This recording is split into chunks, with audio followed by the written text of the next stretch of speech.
Himachal and teaching career centre में। चलिए आज हम लोग जो देखने वाले हैं ज्ञान बिंदु का होमवर्क सीरीज, ये बिहार दरोगा के लिए होमवर्क सीरीज चलाया जा रहा है और ये हम लोग टेस्ट सीरीज कितना देखेंगे, 20 को देखेंगे। इससे पहले हमने 19 करवा रखा है और 19 तक करवा रखा है। अगर आपने नहीं देखा है तो एक बार जाके जरूर देखिएगा, आपको बहुत ज़्यादा फायदा मिलेगा। आप किसी भी चीज़ की तैयारी कर रहे हैं, या बिहार दरोगा का कर रहे हैं, पुलिस का कर रहे हैं, बीपीएससी का कर रहे हैं, या बिहार एसएससी का कर रहे हैं, अगर आपका नंबर नहीं बढ़ रहा है तो इस टेस्ट में जरूर पार्टिसिपेट कीजिए और आपकी तैयारी बेहतर मानी जाएगी। और इसका पीडीएफ जो है आपको टेलीग्राम लिंक पर भेज दिया गया है। तो चलिए बिना देरी का हम लोग शुरुआत करते हैं और इसका जो होमवर्क जो आगे का मिलता है वो वीडियो के अंत में आपको बताया जाता है। तो वीडियो को अंत तक देखिएगा, वहीं पर आपको सब चीज़ दिखा जाएगा। ठीक है, तो पहला क्वेश्चन दिया गया है, भारत ने पहली बार स्वचालित जल स्तर रिकॉर्डर तकनीक को कहाँ स्थापित किया? ये याद रखिएगा, ट्रांस हिमालय में किया। कहाँ पर किया? ट्रांस हिमालय वाले भाग में क्या? और ट्रांस हिमालय वाले भाग में याद रखनी है, हिमालय का जो ग्लेशियर है उसमें किया गया। किसमें किया गया? हिमालय के ग्लेशियर में। तो ट्रांस हिमालय में कितने ग्लेशियर है? कई सारे हैं, जिसमें याद रखनी है आपको एक सियाचिन ग्लेशियर। सबसे बड़ा ग्लेशियर कौन हो जाएगा? सियाचिन ग्लेशियर। उसके बाद और है हिस्पर ग्लेशियर भी है, और याद रखनी है वाल्डेरो ग्लेशियर भी है। क्या है? वाल्डेरो ग्लेशियर भी है। ग्लेशियर कहाँ है? तो ये याद रखनी है ट्रांस हिमालय में है। इन सभी बातों को भी आपको ध्यान देनी है। तो इसका राइट आंसर हो जाएगा हिमालय के ग्लेशियर वाले भाग में। ठीक है, चलिए आगे की सवाल को देखिएगा। हाल ही में मगरमच्छ संरक्षण परियोजना ने अपने 50 वर्ष पूरे किए। इस परियोजना को कब और कहां लाया गया था? इस परियोजना को याद रखनी है 1975 में लाया गया था। कब? 1975 में। और कहां पर लाया गया था? तो उड़ीसा में।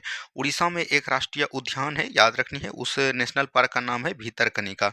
क्या बोलेंगे? भीतरकनिका। और भीतरकनिका राष्ट्रीय उद्यान में ही याद रखनी है मगरमच्छ के प्रजनन के लिए जो है ये संरक्षण लाया गया था। तो राइट आंसर क्या हो जाएगा? 1975 और उड़ीसा। यहाँ पर एक और है, याद रखनी है, जिसको हम लोग बोलते हैं सिमलीपाल। सिमलीपाल राष्ट्रीय उद्यान कहाँ है? तो ये भी याद रखनी है आपको, उड़ीसा में ही है। ठीक है, चलिए नेक्स्ट क्वेश्चन है, N2O उत्सर्जन के वैश्विक आकलन के अनुसार N2O नाइट्रस ऑक्साइड उत्सर्जन में भारत का स्थान क्या है? भारत की अगर स्थान की बात करेगा तो ये सेकंड हो जाएगा। क्या हो जाएगा? दूसरे क्रम का हो जाएगा। ठीक है, चलिए आगे की सवाल देखिए। विश्व हाइड्रोजन शिखर सम्मेलन 2024 का आयोजन कहाँ किया जाएगा? यानी विश्व हाइड्रोजन शिखर सम्मेलन 2024 का पूछ रहा है कि आयोजन कहाँ पर किया जाएगा? तो याद रखिएगा नीदरलैंड में किया जाएगा। कहाँ पर किया जाएगा? नीदरलैंड में किया जाएगा। और नीदरलैंड की बात करिएगा तो यहाँ पर जो है एक रॉटरडैम, कौन, क्या बोलिएगा? रॉटरडैम बंदरगाह है। क्या बोलेंगे? रॉटरडैम बंदरगाह है, उसी में किया जाएगा। ठीक है, तो ये भी बात को ध्यान देनी है। आगे की सवाल को हम लोग देखेंगे। नेक्स्ट क्वेश्चन है, भारत में हरित हाइड्रोजन मिशन की शुरुआत कब की गई और इसका लक्ष्य कब तक रखा गया? तो हरित हाइड्रोजन की शुरुआत की बात करेगा, ये शुरुआत कब किया गया था? 2023 में किया गया था। कब किया गया था? 2023 में। और इसको टारगेट कब तक रखा था, यानी लक्ष्य कब तक रखा था? तो 2030 तक रखा था। कब रखा था? 2030 में रखा था। ठीक है, चलिए आगे की सवाल देखिएगा। ऑक्सफोर्ड विश्वविद्यालय द्वारा कोरल सुपर हाईवे की खोज की गई थी, यह किस महासागर में अवस्थित है? तो यह जो कोरल सुपर हाईवे है ये किस में है? तो याद रखनी है हिंद महासागर में। कहाँ पर हो जाएगा? किस महासागर में है? तो हिंद महासागर को ध्यान देनी है। ठीक है, चलिए आगे की सवाल को हम लोग देखेंगे। नेक्स्ट क्वेश्चन है, दुनिया की पहली मेलेनिस्टिक टाइगर सफारी भारत के किस राज्य में बनाने की घोषणा की है? मतलब कहाँ पर? तो याद रखनी है ये भी उड़ीसा में बनाने का घोषणा किया गया है। और कौन? Melanistic tiger safari. और बात करेगा किस राष्ट्रीय उद्यान में? तो सिमलीपाल, अभी तुरंत हमने आपको बताया है, सिमलीपाल राष्ट्रीय उद्यान जो है नेशनल पार्क, उसी में ये चीज बनाया जाएगा। ठीक है, और एक याद रखनी है यहाँ पर, और एक राष्ट्रीय उद्यान है जो कि अभी तुरंत हमने बताया, भीतरकनिका। क्या बोलेंगे? भीतरकनिका राष्ट्रीय उद्यान। और एक याद रखनी है यहाँ पर, क्या हो जाएगा, मतलब कि बोल सकते हैं एक और यहाँ पर होता है राष्ट्रीय उद्यान, जिसका नाम आपको ध्यान देनी है। इसको हम लोग बोलते हैं, जैसे सिमलीपाल हो गया, भीतरकनिका हो गया, एक और है वो नाम आएगा तो हम आपको याद दिला देंगे। ठीक है, शायद गुहार मोती कुछ करके है। नेक्स्ट क्वेश्चन देखिए, बढ़ेंगे आगे। हाल ही में विश्व मौसम को केंद्रीय मंत्रिमंडल ने मंजूरी प्रदान किया है, इसका संबंध किस मंत्रालय से हो जाएगा? तो विश्व मौसम की बात करेगा तो ये किस मंत्रालय से होता है? तो पृथ्वी विज्ञान मंत्रालय से। क्या हो जाएगा? पृथ्वी विज्ञान मंत्रालय इसका राइट आंसर हो जाएगा। क्या हो जाएगा? पृथ्वी विज्ञान मंत्रालय। ठीक है, चलिए बढ़ेंगे हम लोग अगले सवाल की तरफ। नेक्स्ट क्वेश्चन देखिए, कार्बन उत्सर्जन नेट शून्य हासिल करने का लक्ष्य भारत सरकार कब तक रखा है? ये चीज पूछा गया। तो 2070 तक रखा गया। कब रखा गया? 2070 तक रखा गया है। ये चीज ध्यान दीजिएगा, कई बार एग्जाम में पूछे गए ये क्वेश्चन। आगे की सवाल को देखिएगा, वैज्ञानिकों द्वारा हम्बोल्ट ग्लेशियर को बर्फीले मैदान के रूप में पुनः वर्गीकृत किया गया है, यह कहाँ पर अवस्थित है? ये पूछ रहा है कि ये कहाँ पर अवस्थित है, तो ये साउथ अमेरिका में है। कहाँ पर है? साउथ अमेरिका का एक शहर है, याद रखनी है, जिसको हम लोग किस नाम से जानते हैं? वेनेजुएला के नाम से जानते हैं, और वेनेजुएला शहर में भी ये अवस्थित है। ठीक है, चलिए नेक्स्ट क्वेश्चन है, हाल ही में अडानी ग्रीन लिमिटेड द्वारा किस राज्य में विश्व का सबसे बड़ा रिन्यूएबल एनर्जी पार्क बनाया जा रहा है? मतलब कि किस राज्य में बनाया जा रहा है? तो याद रखनी है, गुजरात में बनाया जा रहा है। कहाँ पर बनाया जा रहा है? गुजरात में बनाया जा रहा है, और ये याद रखनी है, कच्छ के रण में बनाया जा रहा है। गुजरात के कच्छ के रण में, राज्य पूछेगा तो गुजरात, और पूछेगा तो कच्छ का रण हो जाएगा। ठीक है, एक यहाँ पर याद रखनी है, और आपको सोलर पार्क बनाने का कहाँ लक्ष्य रखा गया है, ये भी पूछ सकता है। और एक याद रखनी है, जनजाति पार्क। क्या बोलेंगे? जनजाति पार्क, ये भी बनाने का लक्ष्य रखा गया है। तो सोलर पार्क की बात करेगा तो ये तो राजस्थान में है, और बनाने का लक्ष्य रखा है, और जनजाति पार्क की बात करेगा तो ये रांची में। ठीक है, तो इन दोनों बातों को इसके साथ साथ याद रखनी है। आगे की सवाल को हम लोग देखेंगे, एनपीएस वात्सल्य योजना कब शुरू की गई थी? यानी एनपीएस जो है योजना कब शुरू की गई थी, तो याद रखनी है 2024 में किया गया था। कब किया गया था? 2024 में किया गया था। ठीक है, आगे की सवाल को हम लोग देखेंगे, सूर्य हमारी पृथ्वी पर किन दो काल्पनिक रेखाओं के मध्य भर वर्ष भर चमकता है? देखिए, ये जो है अपना गोलार्ध है, और इसको हम लोग क्या बोलते हैं? 0 डिग्री इक्वेटर या विषुवत रेखा। और इसके ऊपर जो है 23.5 डिग्री को हम लोग किस किस नाम से जानते हैं? कर्क रेखा के नाम से जानते हैं। और नीचे वाला जो है 23.5 डिग्री दक्षिणी रेखांश रेखा को हम लोग मकर रेखा के नाम से जानते हैं। तो यही दोनों रेखा है जो कि याद रखनी है। इस पे जो है हमारा सूर्य जब पृथ्वी की आपस में आती है तो यहाँ पर जो है चमकता है। तो कर्क रेखा भारत के 8 राज्यों से होकर गुजरती है, ये आपको पता होगा। भारत का 8 राज्य कौन-कौन है जहाँ से कर्क रेखा गुजरती है? तो सबसे पहले ध्यान देनी है आपको गुजरात। क्या देनी है? गुजरात के बाद क्या हो जाएगा? राजस्थान। राजस्थान के मध्य प्रदेश, मध्य प्रदेश के बाद छत्तीसगढ़, के बाद झारखंड हो जाएगा, झारखंड के बाद हो जाएगा आपका पश्चिम बंगाल यानी वेस्ट बंगाल, और इसके बाद हो जाएगा आपका त्रिपुरा, और उसके बाद हो जाएगा मिजोरम। तो इन सभी बातों को भी याद रखनी है। ठीक है, चलिए आगे का सवाल देखिए, भारत का प्रथम परमाणु रिएक्टर कौन सा है और इसे कब स्थापित किया गया? तो भारत की बात करेगा तो ये सबसे पहले परमाणु रिएक्टर की बात करेगा तो ये कौन हो जाएगा? अप्सरा हो जाएगा। क्या हो जाएगा? अप्सरा हो जाएगा। और इसका बात करेगा स्थापना कब किया गया था? तो 1956 में। कब किया गया था? 1956 में किया गया था। ठीक है, चलिए नेक्स्ट क्वेश्चन यहाँ पर है, गौतम बुद्ध अपने संवादों को किस भाषा का प्रयोग करते थे? यहाँ तो राइट आंसर हो जाएगा पाली। क्या हो जाएगा? इसका तो पाली हो जाएगा। लेकिन यहाँ पर गौतम बुद्ध के बारे में बताया गया है, तो यहाँ पर से थोड़ा सा आप समझने का प्रयास कीजिए। गौतम बुद्ध क्या याद रखेंगे? गौतम बुद्ध जो है याद रखनी है बौद्ध धर्म के संस्थापक थे। क्या बोलेंगे? बौद्ध धर्म के संस्थापक थे। और इनके पिताजी का नाम की बात करेगा, पिताजी का नाम क्या हो जाएगा? शुद्धोदन हो जाएगा। क्या हो जाएगा? शुद्धोदन हो जाएगा। और माता जी का नाम की बात करेगा तो इनके माता जी का नाम क्या हो जाएगा? महामाया हो जाएगा। क्या बोलेंगे? महामाया हो जाएगा। इनका भरण पोषण किसने किया? प्रजापति गौतमी, जो कि इनकी मौसी हुआ करती थी। इनका जन्म की बात करेगा तो इनका जन्म कब हुआ था? 563 बीसी में हुआ था। और ये कहाँ पर हुआ था? तो याद रखनी है नेपाल के लुम्बिनी नामक स्थान में। और बात करेगा मृत्यु, इनका मृत्यु कब हुआ था? 483 बीसी में हुआ था। कब हुआ था? 483 बीसी में हुआ था। तो ये दोनों बात को ध्यान देते हुए चलनी है। याद रखनी है, इन्हें जो अपना घर गृह त्याग किया था उसको हम लोग किस नाम से जानते हैं? तो याद रखनी है महाविनिष्कर्मन। क्या बोलेंगे? महाविनिष्कर्मन के नाम से जानते हैं। और महाविनिष्कर्मन का मतलब होता है गृह त्याग। और कितनी वर्ष की अवस्था में? 29 वर्ष की अवस्था में। उनके बाद जो है इनको ज्ञान की प्राप्ति कब हुआ? 35 वर्ष की अवस्था में हुआ, जो कि कहाँ पर हुआ? बौद्ध ज्ञान में। उसको हम लोग किस नाम से जानते हैं? तो याद रखनी है संबोधि नाम से बौद्ध धर्म में जानते हैं। और इसने जो है सबसे पहले क्या दिया? उपदेश दिया। उपदेश कहाँ पर दिया? तो याद रखनी है सारनाथ में दिया। कहाँ पर दिया? सारनाथ में दिया। और इसको हम लोग किस नाम से जानते हैं बौद्ध धर्म में? तो याद रखनी है धर्मचक्र प्रवर्तन के नाम से। क्या बोलेंगे? धर्मचक्र प्रवर्तन के नाम से जानते हैं। ठीक है, चलिए आगे की सवाल को हम लोग देखेंगे, 3 बीघा कॉरिडोर का संबंध किन देशों से है? तो ये हो जाएगा भारत और बांग्लादेश के बीच। किसके बीच? भारत और बांग्लादेश के बीच हो जाएगा। तो ये चीज़ ध्यान दीजिएगा। और भारत और बांग्लादेश के जो 3 बीघा कॉरिडोर है, ये इसका संशोधन कब किया गया था? 100वां संविधान संशोधन। और ये कब किया गया था? 2015 में किया गया था। ठीक है, चलिए आगे की सवाल को देखेंगे, वर्ष 1910 से 1916 के काल में बंगाल विभाजन रद्द करने की घोषणा किसने की थी? देखिए, बंगाल विभाजन की रद्द की घोषणा जब की बात करेगा तो इसका राइट आंसर हो जाएगा लॉर्ड हार्डिंग द्वितीय। क्या हो जाएगा? लॉर्ड हार्डिंग द्वितीय इसका राइट आंसर हो जाएगा। अब यहाँ हम लोग बात करेंगे बंगाल विभाजन। क्या याद करेंगे? बंगाल विभाजन की बात करेंगे। बंगाल विभाजन की बात करेगा, इनका जो घोषणा कब किया गया था, तो 19 जुलाई बोल सकते हैं, 19 जुलाई या 20 जुलाई जो भी बोल सकते हैं, 19 जुलाई 1905 को इसका घोषणा किया गया था। लेकिन याद रखिएगा इसी के दौरान जो है एक आंदोलन चला गया, जिसको हम लोग किस नाम से जानते हैं, बंगभंग आंदोलन। और बंगभंग आंदोलन कब चला था, अगस्त 1905 में। लेकिन ये चलने के बाद ही इसी को हम लोग स्वदेशी आंदोलन के नाम से भी जानते हैं। और इस आंदोलन के चलने के बावजूद भी याद रखनी है, ये जो है लॉर्ड कर्जन उस समय भारत का वायसराय था, लॉर्ड कर्जन ने है जो याद रखनी है बंगाल विभाजन को पारित कर दिया। और बंगाल विभाजन की पारित डेट की याद रखिएगा 16 अगस्त, क्या बोलेंगे, 16 अगस्त 1905 को जो है बंगाल विभाजन लागू कर दिया। इससे जो है बंगाल दो भागों में बट गया, याद रखनी है, एक आपका हो जाएगा पूर्वी बंगाल और एक आपका हो जाएगा पश्चिमी बंगाल। क्या हो जाएगा, पूर्वी बंगाल और पश्चिमी बंगाल। पूर्वी बंगाल की राजधानी कहाँ पर, ढाका, और पश्चिमी बंगाल की राजधानी कहाँ पर, कोलकाता पर। और याद रखिएगा इसको जो लॉर्ड हार्डिंग ने विभाजन रद्द किया, ये किस दरबार में, तो याद रखनी है दिल्ली दरबार में। ये भी क्वेश्चन पूछा जाएगा। और ये कौन सा दिल्ली दरबार था, तो तीसरा दिल्ली दरबार था। ठीक है, चलिए बढ़ेंगे अगले सवाल की तरफ।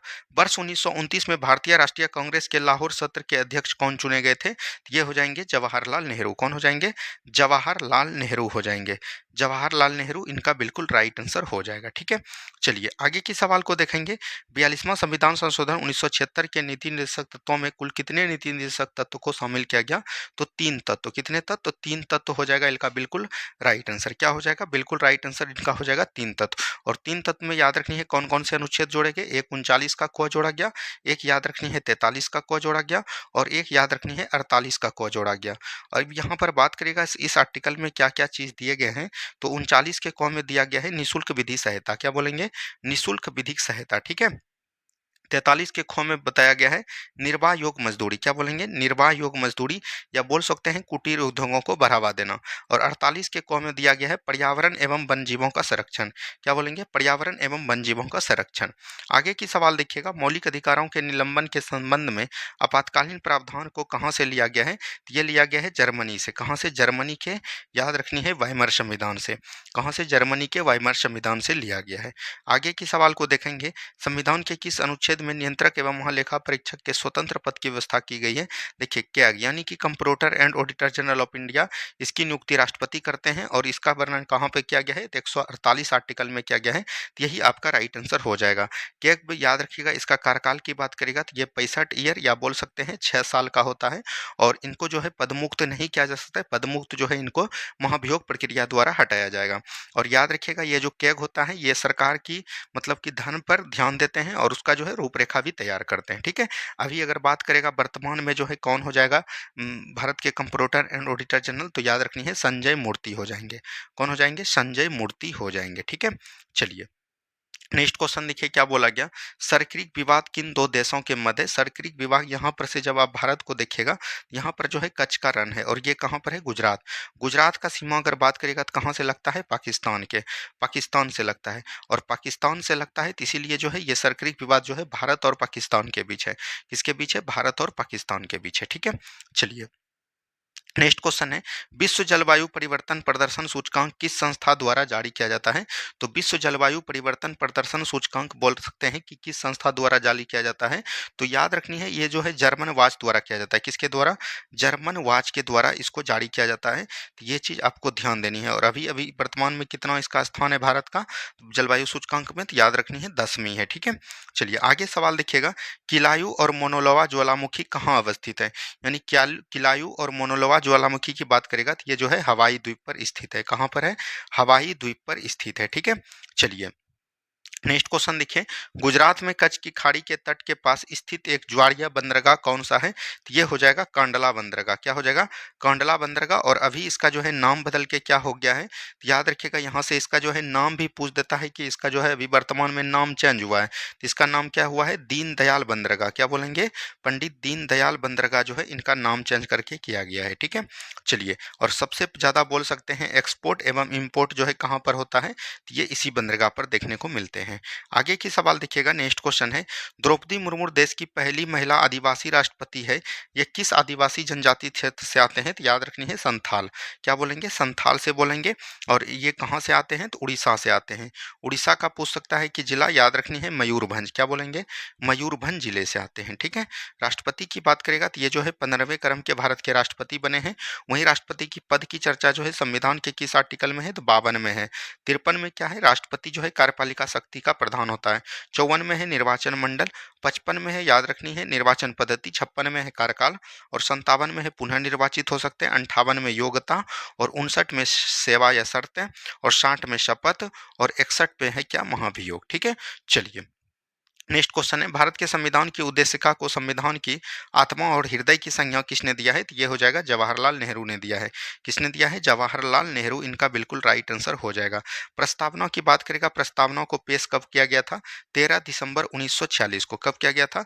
13 दिसंबर 1946 को। और इसको जो स्वीकृति मिली, कब मिली? स्वीकृति की बात करेगा तो इसको स्वीकृति मिला 22 जनवरी 1947 को। क्या बोलेंगे? 22 जनवरी 1947 को। और इस प्रस्तावना में जो है 5 प्रकार की स्वतंत्रता की बात की गई है। क्या बोला गया? 5 प्रकार की स्वतंत्रता। 3 प्रकार की बोल सकते हैं न्याय। और 2 प्रकार का बोल सकते हैं, यहाँ पर क्या दिया गया?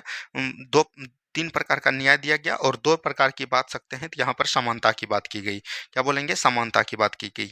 और 1 प्रकार की बोल सकते हैं एकल बंधुता की बात की गई। ये सभी जो कहाँ से लिए गए थे? फ्रांस से लिए गए थे। फ्रांस की क्रांति से। यहीं पर बात करिएगा, 5 प्रकार की स्वतंत्रता क्या लिया गया? विचार हो गया, अभिव्यक्ति हो गया, धर्म हो गया, विश्वास हो गया, उपासना। इसमें जो है याद रखनी है राजनीतिक न्याय हो गया, आर्थिक न्याय हो गया, ये याद रखनी है। और एक आपका सामाजिक न्याय हो गया। ये सभी कहाँ से लिए गए हैं? न्याय में दिया गया है। समानता जो 2 प्रकार की समानता है, एक हो जाएगा आपका प्रतिष्ठा और दूसरा हो जाएगा अवसर। ठीक है। और बंधुता की बात करेगा तो इसमें जो है एकल बंधुता की बात की गई है, एकल नागरिकता बंधुता की बात की गई है।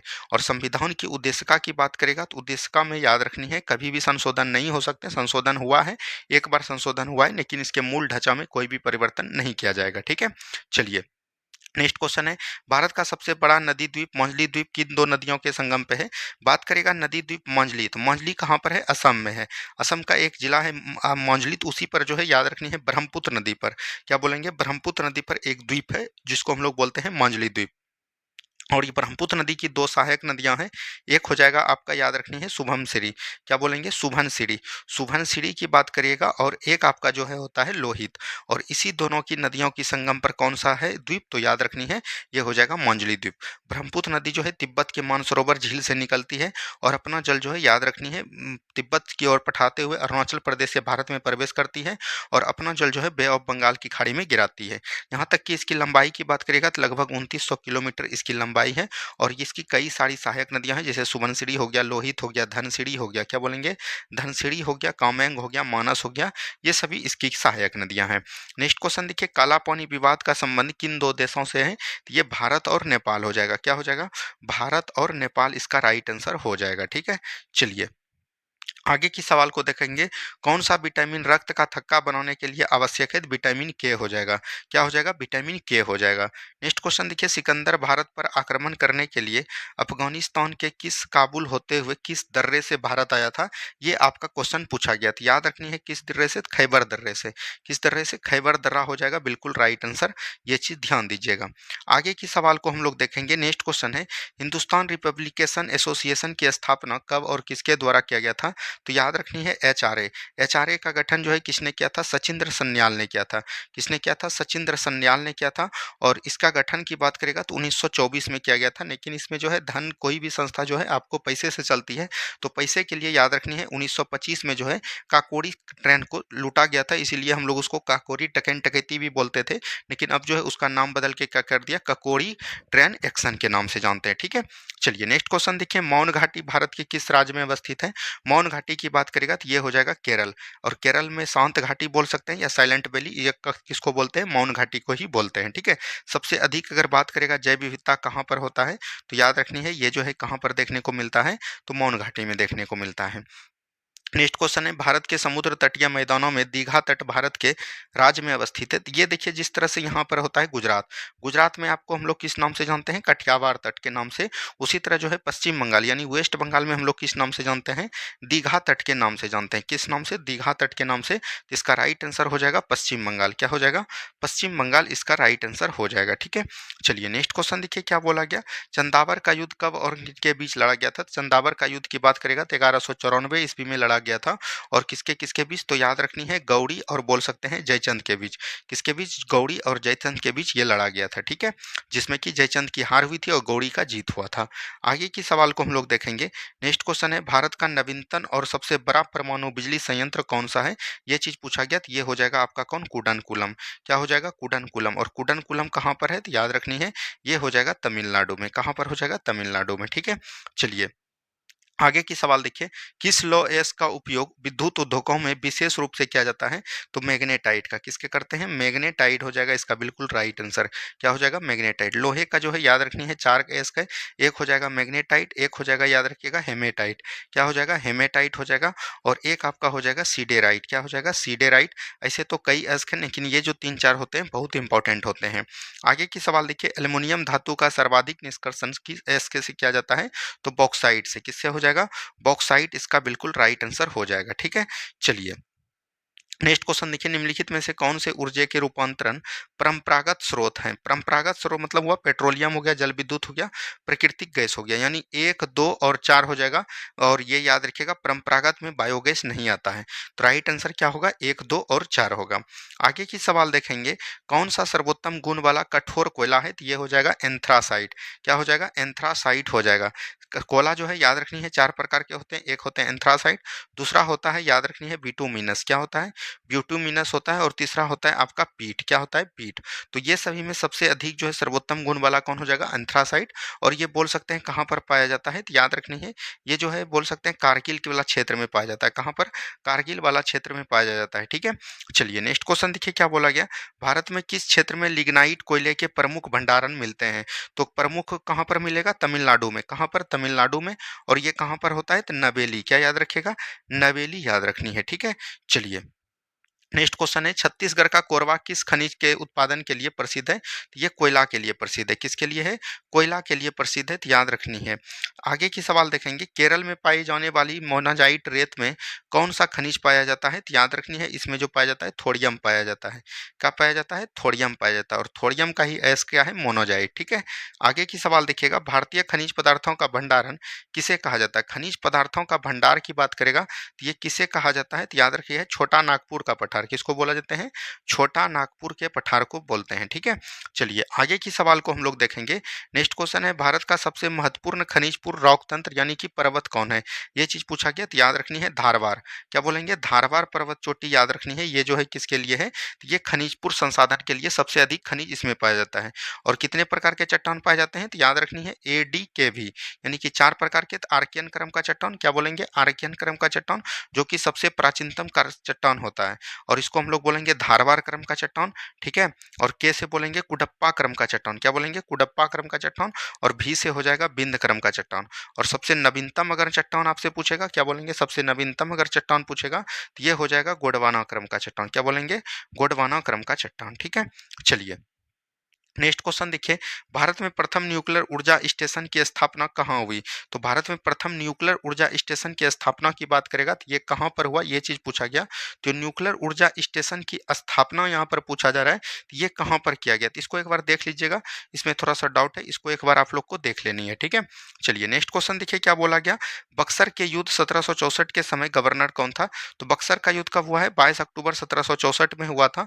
और उस समय भारत का गवर्नर कौन था, तो याद रखनी है वेंसी टाट। क्या हो जाएंगे, वेंसी टाट हो जाएंगे, बिल्कुल राइट आंसर। और बक्सर के युद्ध के बाद एक संधि होता है जिसको हम लोग किस नाम से जानते हैं, तो इलाहाबाद के संधि के नाम से जानते हैं। और ये कब हुआ था, 1765 में। तो ये चीज ध्यान देनी है। और बक्सर के युद्ध में भारत की संयुक्त सेना था। भारत की संयुक्त सेना के रहने के बाद याद रखनी है ब्रिटिश ईस्ट इंडिया कंपनी यानी बोल सकते हैं कि अंग्रेज का जो है जीत हुआ था। और अंग्रेज की तरफ से सैन्य युद्ध किसने किया था, हेक्टर मुनरो ने किया था। किसने किया था, हेक्टर मुनरो ने। और वहीं जो है भारत की सेना की तरफ से सैन्य युद्ध किसने किया था, तो याद रखनी है शहादत खान ने। किसने बोलेंगे, शहादत खान ने। ठीक है, ये चीज ध्यान देनी है। आगे की सवाल को देखेंगे।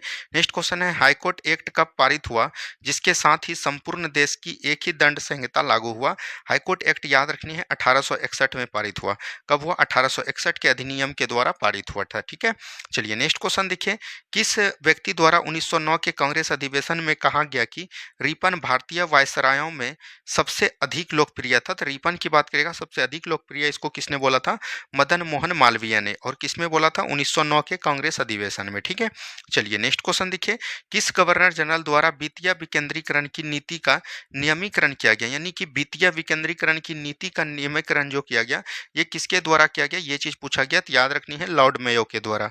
किसके द्वारा? लॉर्ड मेयो के द्वारा। और इसी में याद रखिएगा जनगणना का सबसे प्रारंभ जो है 1872 में किया गया था। ठीक है, चलिए नेक्स्ट क्वेश्चन है, अल्बर्ट विधेयक किस गवर्नर वायसराय के समय लाया था?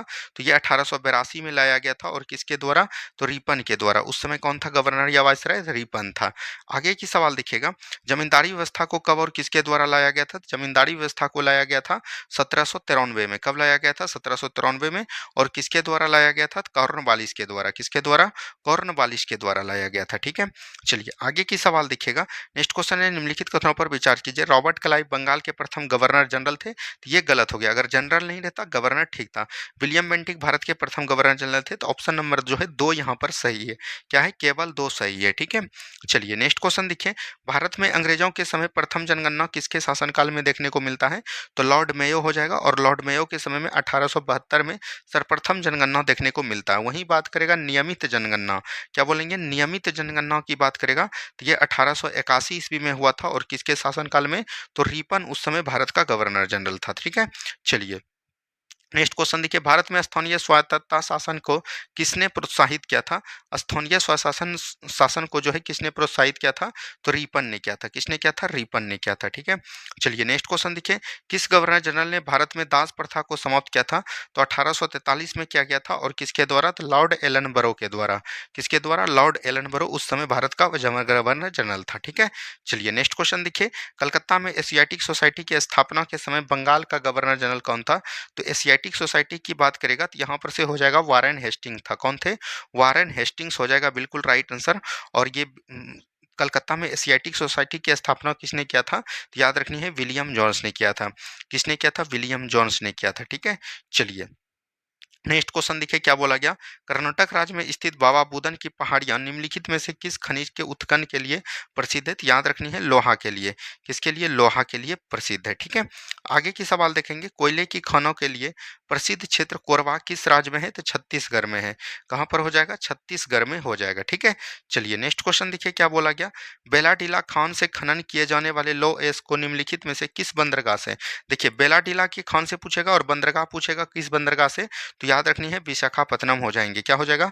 विशाखापत्तनम हो जाएगा। तो ये चीज ध्यान देनी है। ठीक है, चलिए आगे की सवाल को देखेंगे। नेक्स्ट क्वेश्चन है, भारत के किस राज्य में देश का सबसे बड़ा तटवर्ती प्राकृतिक गैस भंडारण है? अभी की दृष्टि से न्यू वाला जो है हो जाएगा आपका असम हो जाएगा। क्या हो जाएगा? असम हो जाएगा। ठीक है, आगे की सवाल देखिएगा। भारत में कौन सा राज्य देश में टीन बेस का एकमात्र उत्पादक है? ये हो जाएगा आपका छत्तीसगढ़। क्या हो जाएगा? छत्तीसगढ़ हो जाएगा। छत्तीसगढ़ हो जाएगा बिल्कुल राइट आंसर। और इसको हम लोग किस नाम से जानते हैं? तो बस्तर के पठार के नाम से।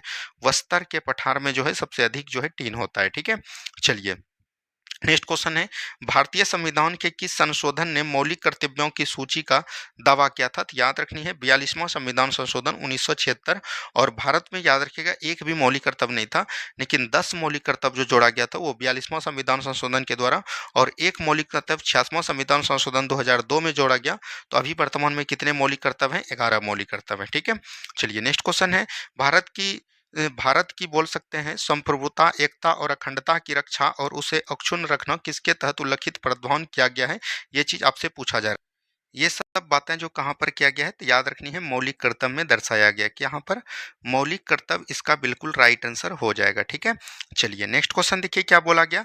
भारतीय संविधान में मौलिक कर्तव्यों को डैश के संविधान के लिए लिख किए गए हैं। तो मौलिक कर्तव्य को जो है संविधान में से लिए गए हैं, ये चीज पूछा गया। तो रूस के संविधान से लिया गया है। कहाँ से? रूस से लिया गया है। ठीक है, चलिए नेक्स्ट क्वेश्चन देखिए। भारतीय संविधान के भाग तृतीया में मौलिक कर्तव्यों को नहीं रखा गया है, क्योंकि भाग तृतीया जो है याद रखिएगा न्यायालय के बाद योग है। क्या बोलेंगे? न्यायालय के बाद योग है। ठीक है, क्योंकि भाग 3 में जो है क्या बोला गया कि मौलिक अधिकार के बारे में बताया गया, और मौलिक अधिकार का अगर हनन होगा तो हम सुप्रीम कोर्ट जा सकते हैं। इसीलिए जो है मौलिक कर्तव्य को जो है भाग 3 में नहीं रखा गया। आगे के सवाल देखेंगे, भारत के किस प्रधानमंत्री के नेतृत्व में भारत के संविधान में मौलिक कर्तव्य को जोड़ा गया? तो मौलिक कर्तव्य जो कब जोड़ा गया है? 42वां संविधान संशोधन 1976 में। और उस समय भारत के प्रधानमंत्री कौन हो जाएंगे? इंदिरा गांधी हो जाएंगे। कौन हो जाएंगे? इंदिरा गांधी हो जाएंगे। ठीक है, चलिए नेक्स्ट क्वेश्चन देखिए क्या बोला गया। निम्नलिखित में से किस मौलिक कर्तव्य में प्रावधान है कि भारतीय राष्ट्रीय ध्वज और भारतीय राष्ट्रीय गान के प्रति सम्मान हर व्यक्ति की नागरिक का कर्तव्य है? याद रखिएगा ये जो है प्रथम में है, किसमें हो जाएगा? फर्स्ट में हो जाएगा। ठीक है, चलिए नेक्स्ट क्वेश्चन देखिए क्या बोला गया।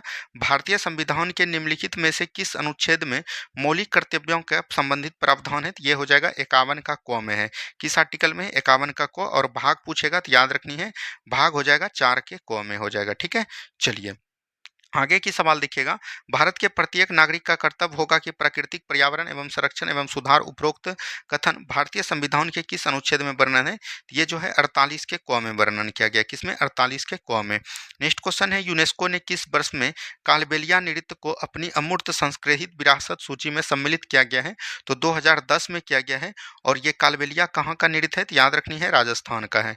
कहाँ का हो जाएगा? राजस्थान का हो जाएगा। ठीक है, नेक्स्ट क्वेश्चन देखिए क्या बोला गया।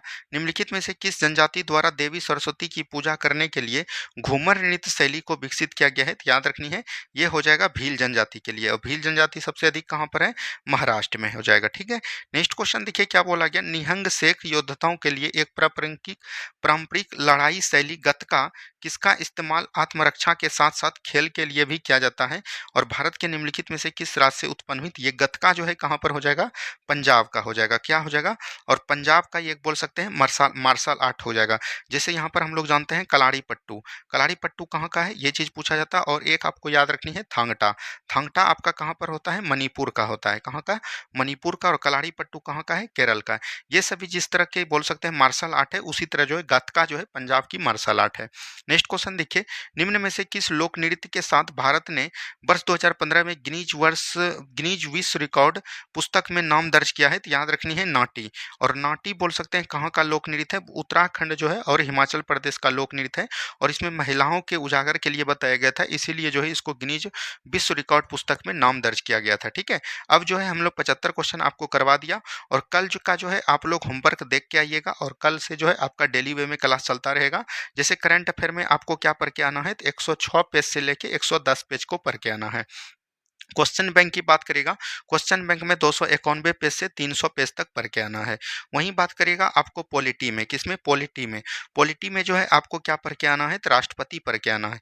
क्या पढ़ के आना है? राष्ट्रपति पढ़ के आना है। ठीक है, और वहीं बात करेगा ज्योग्राफी में, ज्योग्राफी में पढ़ के आना है भारत का उद्योग। क्या बोलेंगे? भारत का उद्योग पढ़ के आना है। तो ये चीज़ ध्यान देनी है। और हिस्ट्री की बात करेगा तो हिस्ट्री में आपको क्या पढ़ के आना है? 1885 से जो राष्ट्रीय आंदोलन है 1905 तक पढ़ के आना है। और स्टैटिक जीके भी ले लीजिए। स्टैटिक जीके में आपको पढ़ना है वाद्य यंत्र एवं बोल सकते हैं इनके जो है वादक होते हैं बजाने वाले, इसको एक बार देख के आना है। तो यहाँ पर आपका होमवर्क हमने दे दिया। और कल जो है आप इसको पढ़ के आइए, ज़्यादा फायदा आपके लिए होगा। धन्यवाद, मिलते हैं हम लोग नेक्स्ट वीडियो में। जय हिंद, जय भारत।